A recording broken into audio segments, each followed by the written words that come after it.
அன்பே, வாழ்க்கை உனது கனவுதான்.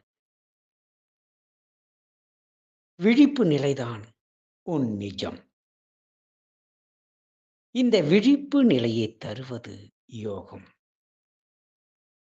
யோகத்தால் தன்னை அறிகையில் ஞானத்தால் அதுவே ஆன நிலை ஏற்படுகிறது. இந்த மாயத்தை, மாயா தத்துவத்தை, மயக்கத்தை களைவதற்குத்தான் இந்த பிறவி கிட்டியிருக்கிறது. எண்ணரிய பிறவிகள் எடுத்தோம், வாழ்ந்தோம், மறைந்தோம். இந்த பிறவியில் நமக்கு ஓர் அரிய வாய்ப்பு வழங்கப்படுகிறது.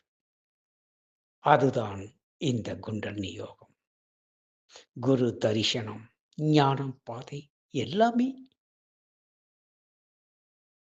நீ முயற்சித்தால் இந்த மாயை வலையை அறுத்து மாபெரும் அறிவாய் திகழ்ந்து நீயாக மலர்ந்து விட முடியும். எனது அன்பு நிறை அருளாசீர் நன்றி செய்க.